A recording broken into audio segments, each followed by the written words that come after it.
오늘도 하나님을 예배하러 오신 여러분에게 하나님의 위로와 평강이 넘치시기를 주님으로 축원합니다.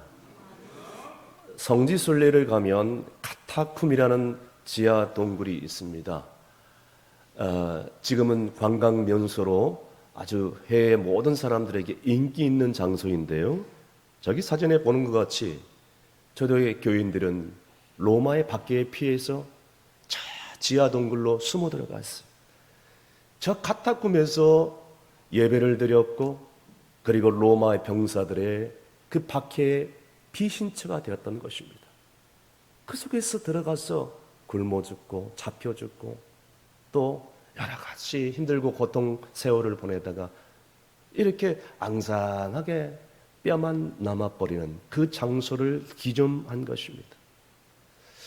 보통 들어가 보면은 폭이 한 1m, 그리고 또 한 위아래가 한 2m 정도, 이런 정도의 그런 사이즈인데, 그곳에 이제 시신을 보관하는 장소로 사용되어졌다고 합니다. 어쨌든 동굴 안에 들어가면 뼈들이 정말 우글우글거리고 너무나 많이 정시되어 있는데요, 그 뼈들은 남자도 여자도 가난한 자도 부자도 사장도 근로자도 권력자도 아닌 사람도 상관없이 전부 다 뒤섞여 있다고 합니다. 이 카타쿰에 들어간 모든 순례자들이, 관광객들이 이것을 보면서 너무나 많은 감격의 시간을 갖는다고 합니다. 그 속에 들어가 보면 분명한 것은 계급장도 없어요. 그리고 주의도 없어요. 이력도 없어요.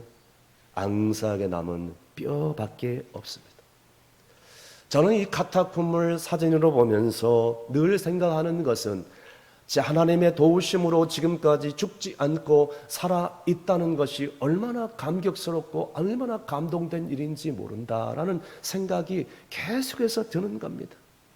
사랑하는 성도 여러분, 우리도 하나님의 도우심이 없이는 여기까지 올 수 없었고, 우리가 하나님을 알지 못했고 예수 그리스도를 알지 못했다면 이미 저 지옥불에 들어갔을 것이고, 앙상한 뼈만 남을 수밖에 없는 비참한 인생이었을 것입니다.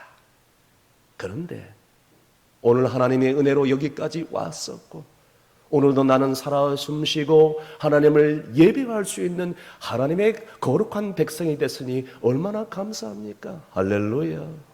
오늘 본문에 보니까 모세는 이제 마지막 죽음을 앞두고 이스라엘 백성들에게 유언적인 메시지를 담기고 있는데, 여러분이 잘 알다시피 이스라엘 백성들은 얼마나 완고하고 고집이 세고 불순종하는 그런 백성인지 모릅니다. 그럼에도 불구하고 하나님은 포기하지 않고 끝까지 사랑하시고 말씀을 주시고 은혜를 주시고 먹이시고 입히시고 살려주시고, 그리고 모세를 통하여 말씀하시고, 오늘 본문에 보니까 모세와 여호수아를 불러 말씀해 주시는 핵심의 메시지는 단 한 가지: 내가 너희들을 지금까지 지켜 보호했다, 이 말씀입니다. 여러분, 그렇다면 하나님께서 왜 우리를 지켜주셨습니까? 오늘 본문의 말씀에 9절에 나와 있습니다. 9절을 다 함께 읽습니다. 여호와의 분깃은 자기 백성이라, 야곱은 그가 택하신 기업이로다. 아멘.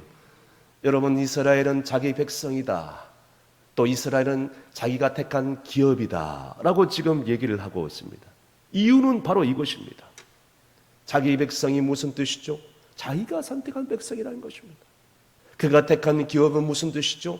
마치 목수가 줄로 정확하게 재듯이 자기가 측정해가지고 정확하게 저 사람들은 내 사람들이다, 내 자녀들이다 하면서 하나님의 소리로 삼으셨다는 뜻을 얘기를 하고 있습니다. 다시 말씀드리면, 오고 가다 만난 우연한 대상이 아니라, 상대가 아니라 이미 창세 전부터 예정하시고 불러주시고 택하여 주실 수밖에 없었다, 줄로 재어서 정확하게. 그래서 나는 너희들을 지킬 수밖에 없고 끝까지 사랑할 수밖에 없다는 뜻입니다. 지난주에 제가 새벽 기도를 오는 중에 성전 앞에서 그 도로에 이 떨어진 지폐를 준 적이 있습니다. 저는 지금까지 동전은 준 적이 있지만 그에게 지폐를 준 적은 별로 없었습니다. 얼마 주었을까? 목사님이 그 돈 가지고 뭘 했을까? 이상한 상상은 하지 마시길 바랍니다. 얼마 주었을까 궁금합니까? 궁금하면 예배 끝나고 목양실에 찾아오시길 바랍니다. 어쨌든 저는 이것이 내 땀을 흘려 번 돈이 아니기에 오늘 이 시간에 아마 헌금 주머니에 들어갈 예정이라고 생각합니다. 그렇습니다.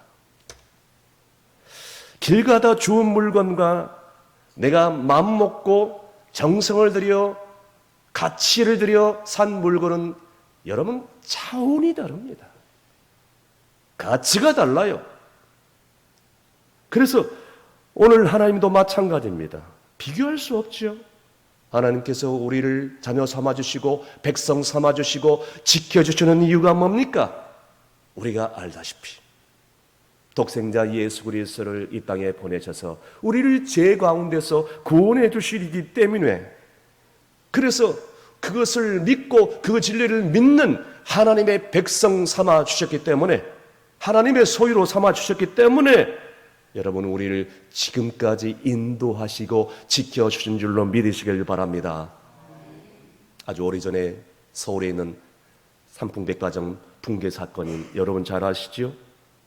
어느 날 갑자기 그 어마어마한 백화점이 한순간에 무너져서 무너진 건물 더미로 저 사진에 나와 있는 것처럼 수많은 사람들이 희생을 당할 수밖에 없었습니다.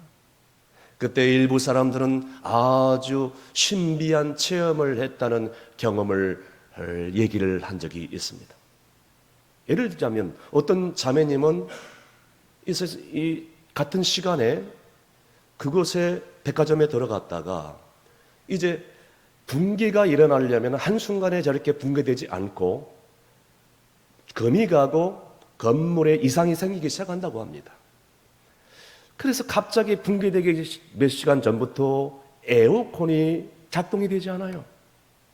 그래서 너무너무 더워서 지하식당으로 내려가서 시원한 아이스크림을 사 먹으려고 했는데 지하식당에 내려가자마자 거기 지하식당에 있는 사람들을 보니 마치 송장을 보는 듯한 느낌이 들어서 너무나도 두렵고 떨리는 마음으로 그곳을 당장 뛰어나올 수밖에 없었다고 합니다. 뛰어나오자마자 쾅 하고 백화점이 무너지더랍니다.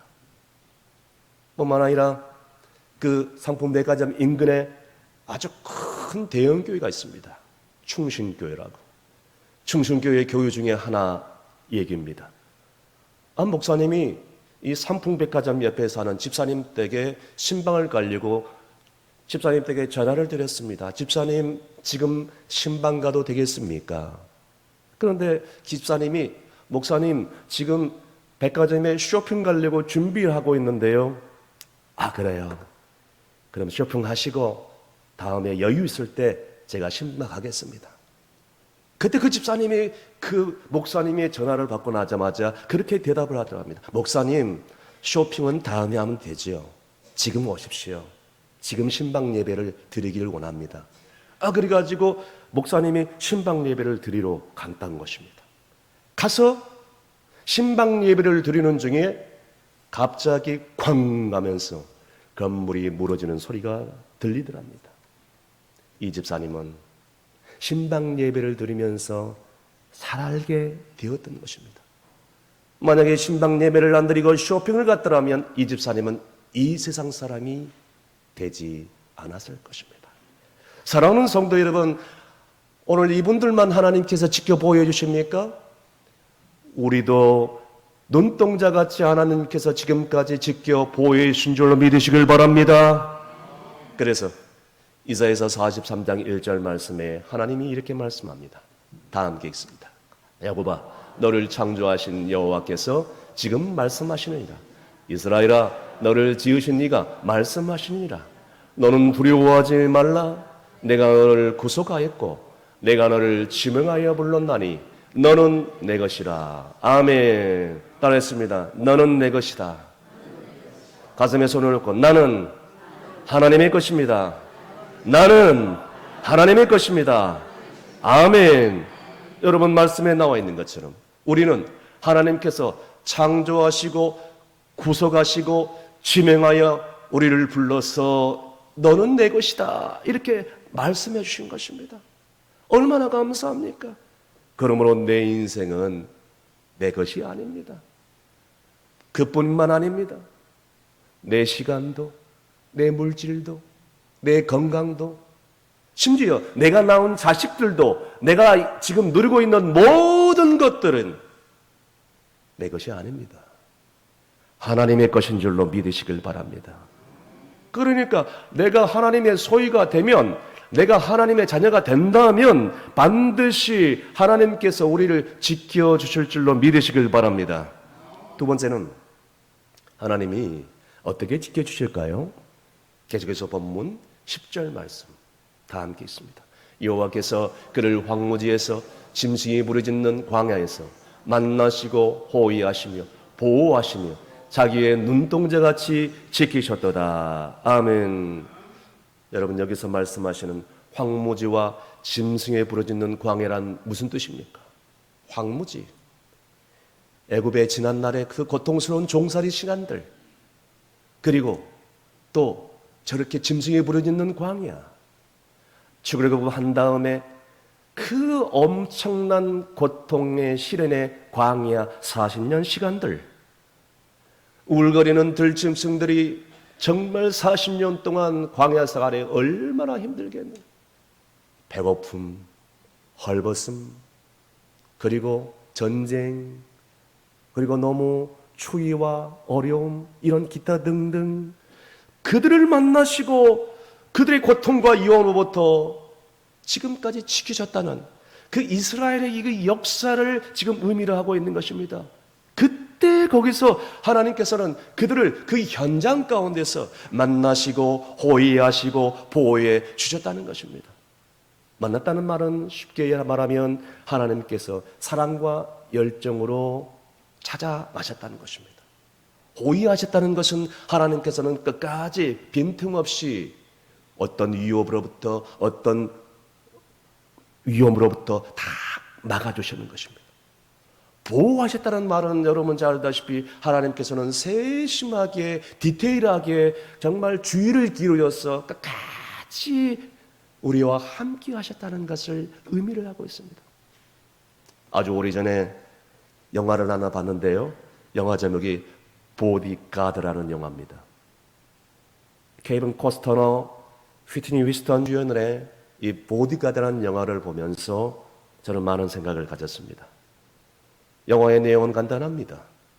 저명인사 VIP를 지키는 한 사람이 있었는데 그 사람의 이름을 보디가드, 그래서 영화 제목이 보디가드입니다. 휘트니 휴스턴이라는 전 세계적으로 유명한 여가수를 끝까지 철벽 방어를 하면서 자나깨나 지키는 보디가드 영화였는데 결국에는 그 여가수와 사랑에 빠진다는 그런 내용입니다. 어쨌든 여러분, 대통령이 잠깐만 밖에 외출한다 할지라도 1급 경호원들이, 수많은 사람들이 그 대통령을 호위하고 따라 나서며 은밀하게 동행을 합니다. 그런데 여러분, 보디가드도 1급 경호원도 그 사람을 위험으로부터 지킬 수는 있겠지만 그 사람의 영혼과 그 사람의 삶과 그 사람의 라이프, 그 사람의 모든 미래까지 어찌 지킬 수 있겠냔 말입니다. 한계에 부딪힙니다. 그렇습니다.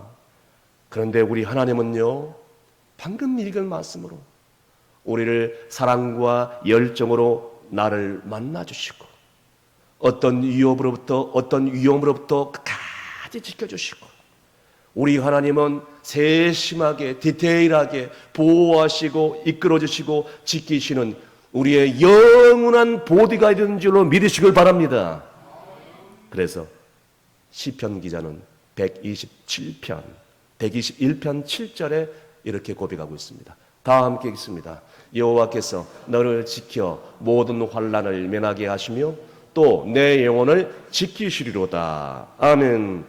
여러분, 최첨단 무기와 최첨단 새콤 잔치가 있더라도 여러분 그것을 지킬 수는 있지만, 그리고 그것을 노리는 강도나 도둑으로부터 어느 정도 지킬 수는 있겠지만, 방어를 할 수 있겠지만, 예비를 할 수 있겠지만, 그런데 내 영혼, 내 미래, 내 모든 삶, 여러분 하나님 외에는 지킬 수가 없음을 믿으시길 바랍니다. 오직 예수 그리스도 주님만이 우리를 지키시는 분입니다. 그러므로 우리는 주님만 예배하며 찬양 들으시기를 간절히 바랍니다. 그래서 10절 하반절에 뭐라고 고백합니까? 너의 눈동자같이 너를 지켰도다. 자기 눈동자같이 우리를 지켰도다. 이렇게 지금 말씀에 기록을 하고 있습니다. 신체 부위 중에 이 눈동자가 가장 약하다고 합니다. 이 치아는 한 60년, 70년 쓰면 이게 한계라고 합니다. 요즘이야 뭐 임플란트나 틀니가 개발되어 있지만, 이 손가락이나 신체 부위에 흉기에 찔리거나 찢겨졌을 때 봉합을 수술을 한다거나 상처를 치료하면 다시 원상복귀될 가능성이 있습니다. 그런데 눈동자는요, 먼지보다 작은 티끌이 눈에 들어갔을 때에 얼마나 아픈지 몰라요. 앞을 볼 수가 없어요.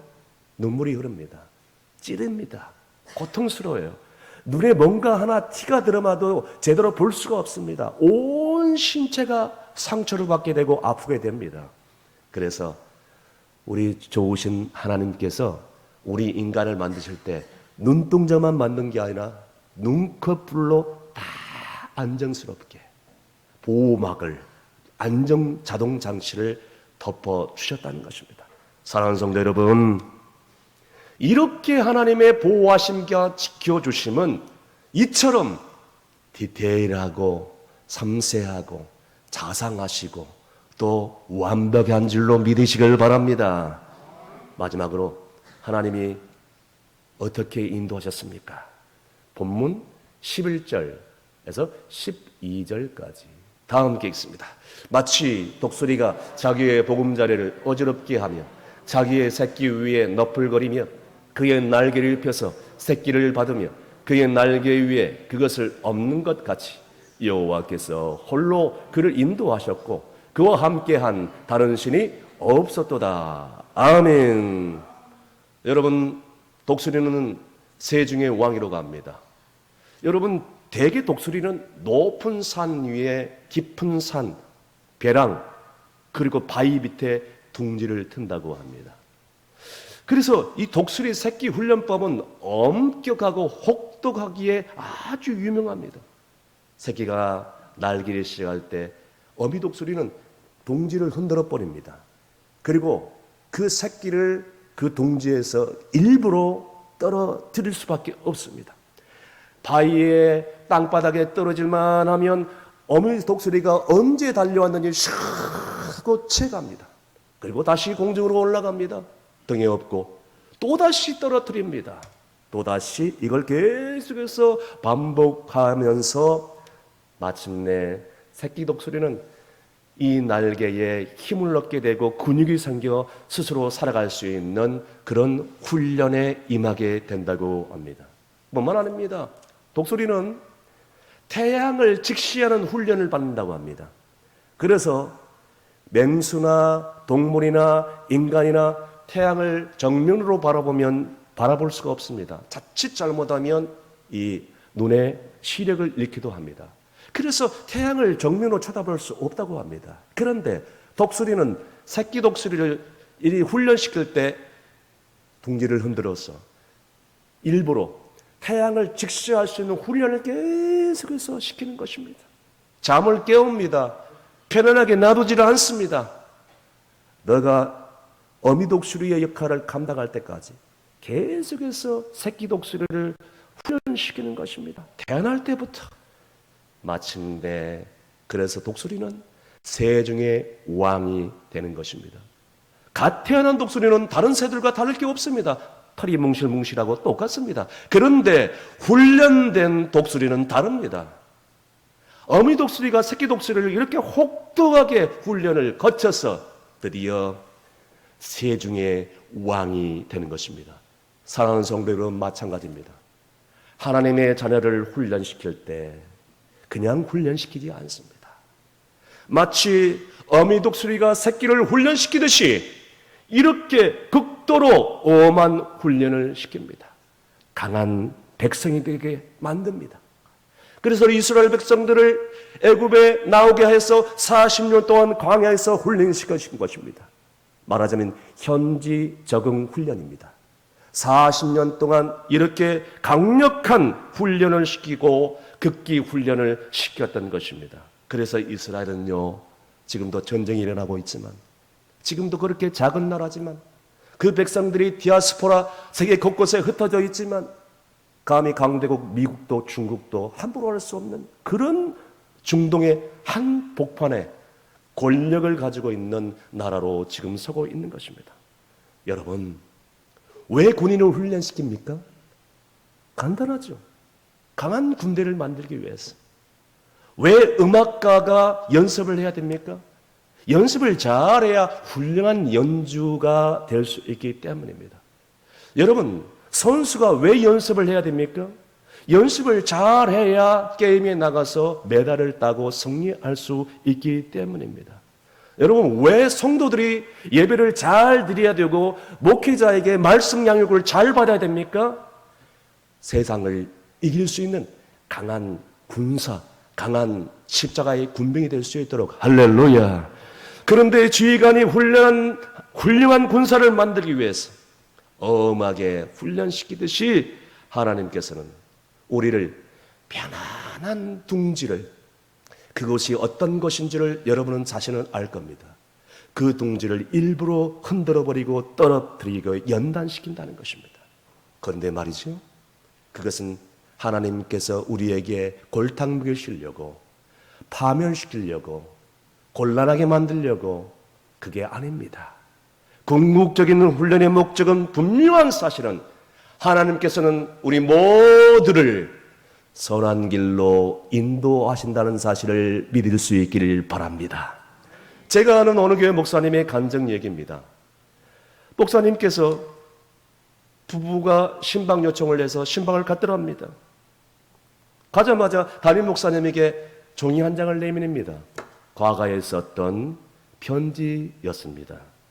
편지에 이렇게 적혀져 있었습니다. 그 부부가 이렇게 낭독을 하는 것입니다. 하나님, 요즘 서울 아파트 구하기가 너무나도 하늘의 별 따기 같고 힘듭니다. 제 기도 제목은 부모님을 의지하지 않고 제가 노력해서 신혼집을 마련해 결혼하는 것입니다. 이 기도를 드리면서도 저는 지금 회사에서 쥐꼬리만한 봉급을 받고 있으나 그 봉급 가운데서 하나님의 은혜가 너무너무 감사해서 그 월급에서 11조와 감사 현금을 따로 떼어 하나님께 드리며 섬겨왔습니다. 그때 친구들은 저를 미친놈이라고 비웃고 조롱했습니다. 그러면서 저는 그렇게 얘기했습니다. 친구들에게, 이것은 원래 하나님의 것이니 내가 하나님의 것을 돌려드린 것이 마땅하지 않겠느냐. 친구들의 조롱과 무시에 전혀 개의치 않고 저는 하나님께 섬기는 삶을 살았습니다. 하나님께서는 저를 절약과 경건과 저축의 훈련을 지금까지 시키셨고, 저 작은 것을 드려서 하나님께 드렸더니 하나님께서는 축복에 축복을 더해 주셨습니다. 지금까지 살아오면서 많은 어려움을 받고 정말 힘들고 어려운 시간들이 많이 있었지만 저는 부모님의 도움을 받지 않고 마침내 은행 대출도 영원도 받지 않고 마침내 하나님의 도우심으로 서울의 아파트를 샀습니다. 그렇게 나를 조롱하고 비웃던 친구들까지도 하나님이 진짜 있긴 있는가 보다 하면서 마음껏 축하를 해 주었습니다. 제 기도를 들으신 하나님을 찬양합니다. 이제 저는 결혼을 하게 됩니다. 다 하나님의 은혜입니다. 다수성가가 아닌 예수 성가로 이렇게 귀한 삶을 살게 되었음을 감사를 드립니다. 편지를 다 읽고 목사님이 이렇게 기특하게 사는 젊은 부부를 축복을 하려고 눈을 보는데 그 부부의 눈에서 뜨거운 눈물이 흐르기 시작했어. 목사님도 울기 시작했어.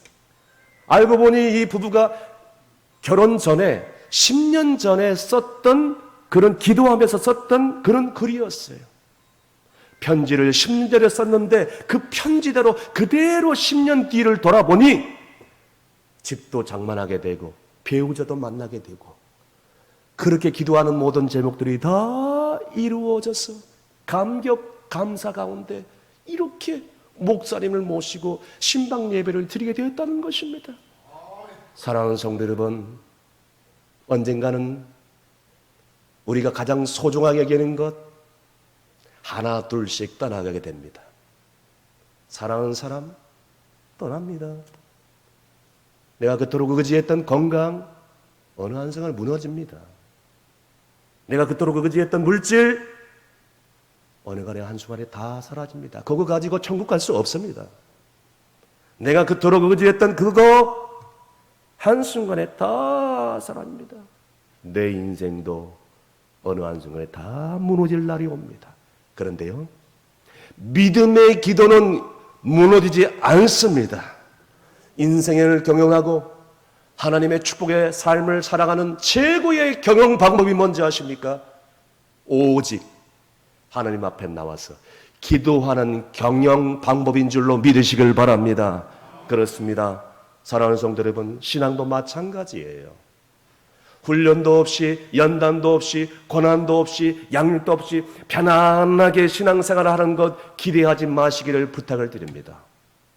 예수 믿고 나면 모든 것이 다 잘 될 것 같은 그런 기복신앙.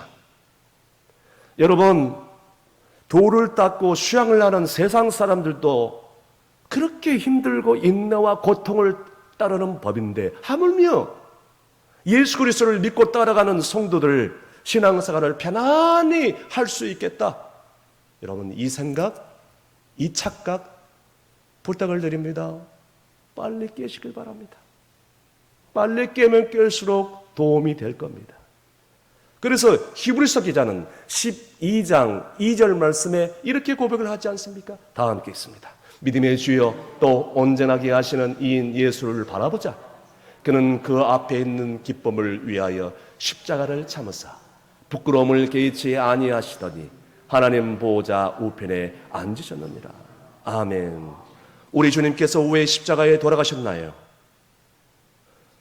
저 십자가의 뒤에 있는 하나님의 영광, 하나님의 그 놀라운 면류관이 있기 때문인 줄 믿으시길 바랍니다.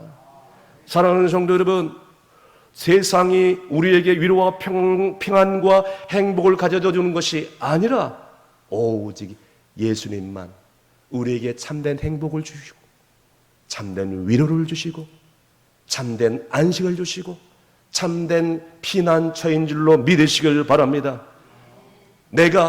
우리가 하나님의 소유만 되기만 한다면 그 다음부터는 걱정할 필요가 없습니다. 왠지 아십니까?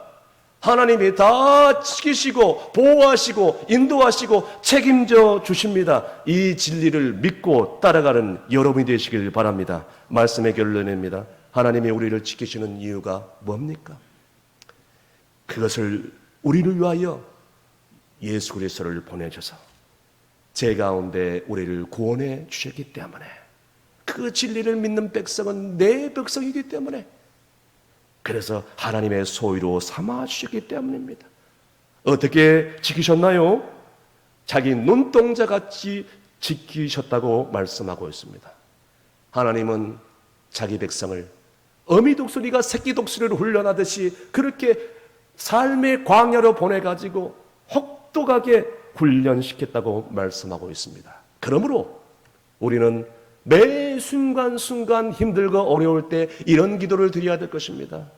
오 주님, 나를 독수리 새끼 훈련하듯이 훈련시켜 주옵소서. 연단시켜 주옵소서. 그리고 나를 받으시고 업으시고 보호하시고 인도해 주옵소서. 하나님이여, 나를 선한 길로 인도하여 주시옵소서. 이 신앙 고백이 저와 여러분의 고백이 되시기를 주의 이름으로 축원합니다. 기도하시겠습니다. 이스라엘 백성들을 가나안 땅으로 인도하신 아버지 하나님, 여호와의 분부신 자기 백성이다. 야곱은 그때 그가 택하신 기업이라고 말씀해 주시니 감사를 드리옵나이다. 그런데 우리는 때로는 고난과 시련이 올 때 부모를 탓하고 환경을 탓하고 상황을 탓하고 그 사람을 탓하고 심지어 하나님을 원망하고 불평할 때가 얼마나 많이 있었습니까? 이제는 여호와께서 이스라엘 백성들을 황무지에서 짐승에 부르짖는 광야에서 만나시고 호위하시고 보호하여 주셨듯이 자기 백성들을 자기 눈동자같이 지켜주시고 인도해 주셨듯이 주여, 나를, 내 가정을, 우리 교회를, 한국교회를, 이 나라 민족을 지켜 보호하여 주시옵소서. 하나님께서 자기 백성을 독수리가 새끼 훈련하듯이 훈련시켜 주듯이 주여, 나를 연단해 주셔서 광야 같은 내 삶 가운데 믿음의 주여, 우리를 온전케 하신 예수만 바라볼 수 있는 믿음을 주옵소서. 예수님의 이름으로 기도합나이다. 아멘.